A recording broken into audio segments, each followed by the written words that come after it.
Welcome to the Tech Blog Writer Podcast, your guide to future tech trends and innovation in a language you understand. Now, over to your host, Neil Hughes. Welcome back to another episode of the Tech Blog Writer Podcast. Now, as you know, this week I'm live from the Apttus Accelerate conference in San Francisco, and I've been fortunate enough to speak with the leadership team at Apttus on understanding how they're becoming cloud agnostic and working with some of the biggest names in technology.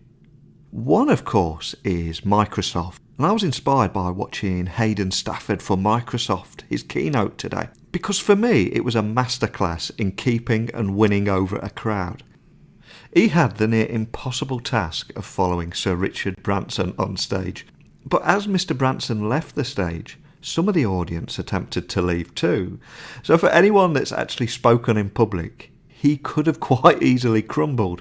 But alternatively, he instantly won over the crowd. He made light of the situation and what was happening, and the crowd not only took to their seat again, but remained for his entire keynote. It really was inspiring stuff. Now, Hayden Stafford is the VP of Microsoft Business Applications. And before that, in another life, he was also the head of industry solution sales at Salesforce too. So I caught up with him at the conference to find out more about Microsoft's vision, the LinkedIn acquisition, Dynamics 365 integrations, and of course that blossoming relationship with Apttus. So buckle up and hold on tight as I beam your ears all the way to San Francisco so we can speak with Hayden Stafford, the VP of Microsoft Business Applications. So a massive warm welcome to the show. Can you tell the listeners a little about who you are and what you do? Yeah, hi, thank you for having me here, first of all. My name is Hayden Stafford. I'm just celebrating my 4-year anniversary at Microsoft, and I run the Microsoft Business Applications, also known as Dynamics, global sales and strategy team. Been in the role for 4 years, as I said. I came from Salesforce.com, and at Salesforce I was Senior Vice President of Industry Sales, and I led up the financial services business there as well. And prior to that, a long career at IBM in sales, where I think the biggest part of my career was on Wall Street, where I ran the sales teams across Wall Street with all the major banks. And then long ago, prior to that, was at Ernst & Young for 6 years. So Ernst & Young, IBM, Salesforce, and Microsoft, all in the consulting and sales space. Wow, fantastic. Obviously, we're here at the Apttus Accelerate in San Francisco. May I first of all commend you on how you won the crowd over and retained most of the crowd. I mean, kudos to you. Was that a tough act to follow, following Sir Richard Branson today? Yeah, first of all, the correction there, you putting that "sir" in is very important. Yes, very, very hard to follow an act of a man who is full of philanthropy, innovation, pushing the edge, and just so well known. And I was truly intimidated by that. But had a little fun with it up front, a little bit of self-deprecating humor, trying to find the one similarity between us. But you know what? His message really resonated with me, and the message I was going to give about what Microsoft is doing to help every person and organization on the planet to achieve more. And that's frankly what Richard was talking about, which is helping people be more innovative, be more entrepreneurial, and that's what we really were talking about. So in the end, the theme was the same. Yeah. Just following a night is a very hard thing to do. Yeah, absolutely. But you pulled it off. That's the main thing. Thank you. Now, did it surprise you last year when Apttus ported its originally Salesforce native application over to Microsoft Azure? I mean, that seemed like an incredibly brave and equally ambitious move from the outside looking in. Yeah, Neil, absolutely. Kind of took me by surprise. As I said, I came from Salesforce, and Apttus was a major partner, platinum, diamond, whatever you want to call it, sponsor in virtually every one of their events. And we've started to see a lot of customers move from Salesforce to Microsoft Dynamics. Mm-hmm. We've seen a lot of partners move, but none at the level of Apttus, right? I mean, born and bred on that Force platform from Salesforce. So I was a little surprised and a little skeptical at first, and just thought it was maybe a bit of a marketing play to be able to play both sides of the field and make sure that they were in the game. But over the year plus, started to see a lot of activity, a lot of commitment from Kirk and Neha all the way down, that indeed this partnership is for real, that the technology platform is integrated. Now that's an Azure statement. I think we're doing good work integrating the CPQ and CLM stuff with our Dynamics CRM. We have a little bit more ways to go, but there's a commitment, and when there's a will, there's a way. So I like what I'm seeing. My biggest problem, Neil, though, is getting customers to start to see that and understand why they did it, and knowing that they have come off Salesforce as their CRM application to Dynamics, and we are using their stuff within Microsoft. That says a lot. Absolutely. So is this your first time at the annual Accelerate event? And as someone that must attend a lot of conferences all over the world, is there anything about this one that excites you or indeed stands out about the event, or indeed the direction that Apttus is taking? Yeah, this is my first time here. As I said, at Salesforce, I had a lot of experience with their events, but first time at this, in particular being a Microsoft employee, first class event. First of all, the facility. Love the facility. The stage, the setup, so the aesthetics, the physical nature of it, just impressive. Just really a dynamite setup there on stage and with the graphics and the videos. The quality of the speakers. As we've already talked about Sir Richard Branson, but the other... And the guy that followed him, of course. Yeah, and the guy that followed him, of course. But the really high-quality speakers. But most impressive, I think, of this event is a true customer-oriented focus, right? I mean, I had an Apttus customer and Dynamics partner on stage, and everywhere I looked, there is a customer being called out. There's a customer speaker. There's a customer, case study on one of the placards in the hallways. Very well done event. Very well done. Well, the big themes this year appear to be around the fact that people don't really want to buy a product anymore. They want to buy an experience, and it's about the relationship over the transaction. So are businesses you speak with paying attention to that message, and how are they beginning to shape the customer experience as a result of that? No question. So just first of all, you probably have seen, and your listeners have probably seen the data, that customers have already done half the sales cycle before they even engage in the sale. I've seen everything between 60 and 80% of the sales cycle is done before the first call. Our customers are very, very well informed. They've done their research. They've already done the reference checks. So there's really two elements of the sales cycle that is just so damn important. Of course the product, of course the price, but it's the trust of the relationship. And what I mean by that, it's not I'm a good guy, you're a good guy, you can trust me, but that I understand your business. I'm speaking in your context. I know what your pain points are. I'm challenging you to be a little bit more aggressive, to think about how you can beat your competitors and win over new customers in adjacent spaces, really speaking in their language. That's one element. It's that trust element of speaking in their language. But then the most important piece of the customer engagement is the life after the sale, the engagement after the sale, the commitment, whether it's a customer success manager or executive sponsors that stay involved after the sale, to point out blind spots or weak spots where they're not using the product correctly, or helping them when they've hit a speed bump or when things go bump in the night. That customer experience, I talked about it on stage this morning actually. The customer experience that we all should be striving for, whether you make a product, you deliver a service, you're a bank, you're a government, it is all about the experience. It's all about service. We are all in a service-based economy. We are all service-based providers, even if we sell a product. And it's all about the experience the whole way through the sales process, pre, during, and post. So I noticed that Brian Galicia from Microsoft is on stage at Apttus Accelerate 2 this week, and he's talking about turning relationships into revenue. I mean, can you offer a few spoilers on that keynote for anyone listening that cannot attend the event this week? Yeah, Brian's a great guy. He's been working in my org for a while, and I love him. He's very socially present. A lot of people follow him out on Twitter, etc. We made an acquisition of LinkedIn. We announced it about 20 months ago. We closed the acquisition about 15 months ago.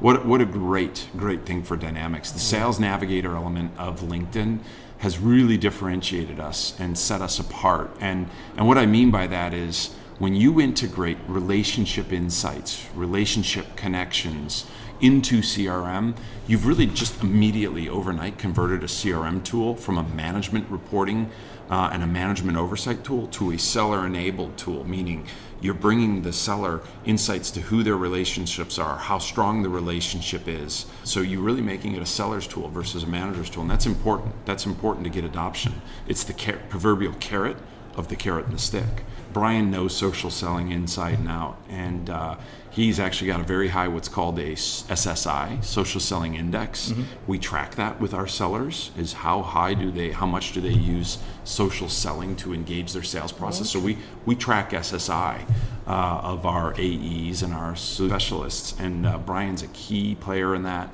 and LinkedIn is a key player to our success in this space. And stay tuned. There's a lot more with LinkedIn, not just Sales Navigator. There's the whole learning and enablement stuff around Linda and what that can do for our talent solutions. Brian is the guy who taglined turning relationships into revenue, and it is very true. I'm glad you brought that up, because I think LinkedIn is evolving, and I'm very interested from my own point of view of what you're going to bring to that as a user. So watch this space is the message there. Definitely watch this space. I'll give you a little teaser. Oh, yeah, absolutely. A lot of our competitors have integration into Sales Navigator. That was one of the attributes of the acquisition, is we needed to remain kind of Switzerland, if you will, with their data. But when you start using your CRM information, your LinkedIn information, and then your email and your collaboration from Skype information, you start building a total picture of relationship health, of sentiment, of intent. I know this person. I've got 5 degrees of connections within the business. I get that through LinkedIn. I know from emails that this guy's opening my emails right away, and he's passing them to other individuals. He's opening it multiple times.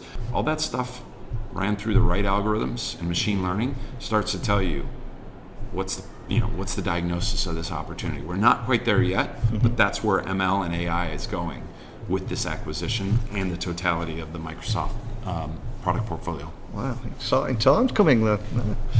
Yeah. Can you tell me more about how you've seen the traditional manufacturing space changing rapidly with IoT, and also how, together with Apttus, Dynamics 365 integrations, Microsoft is actually readying the manufacturing industry to digitally transform? Who would have thought I would have said this, but the manufacturing space is really one of the most fun to sell into.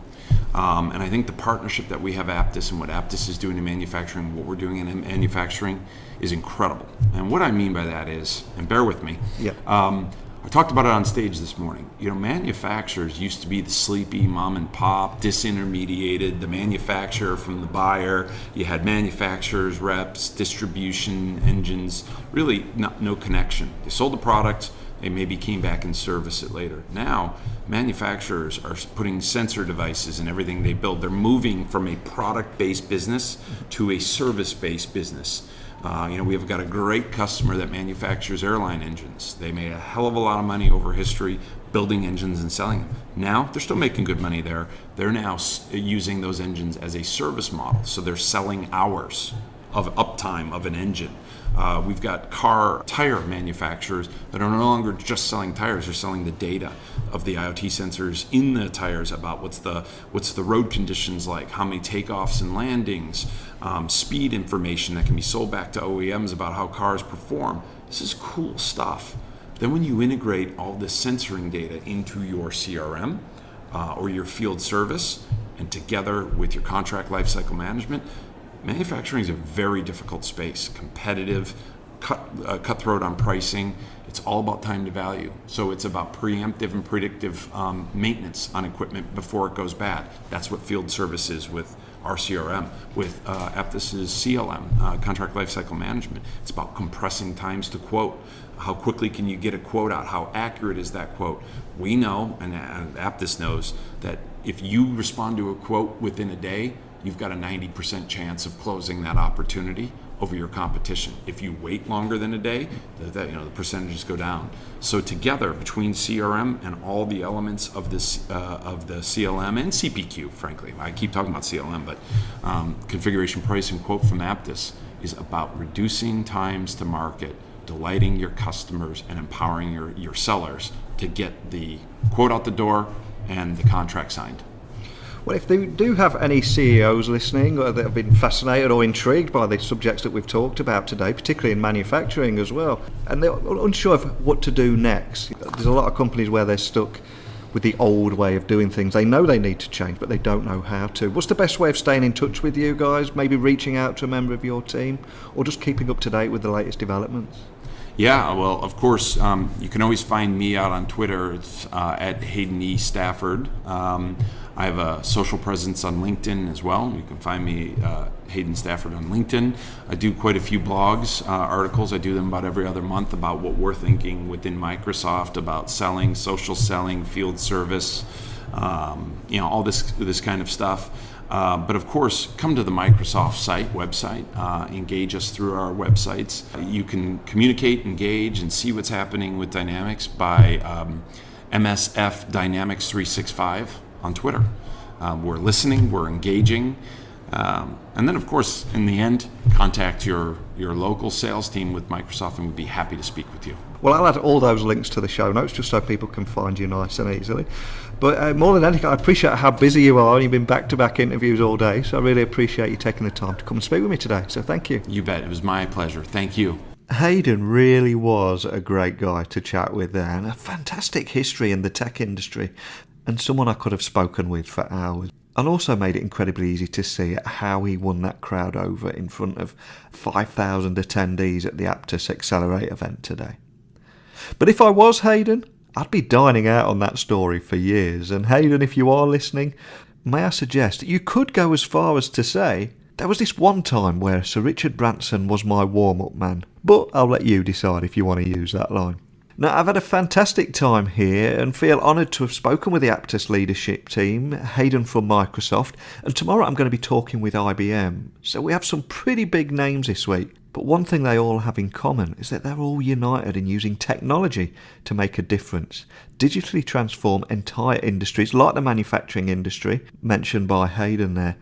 As always, my virtual door is always open to each and every one of you, listening to this show in 165 different countries, so feel free to email me anytime at techblogwriter@outlook.com or tweet me at Neil C. Hughes. Ultimately, it's you guys listening that make this show worthwhile, and it's your engagement that is the reason why I do this and leap out of bed in the morning with boundless amounts of energy.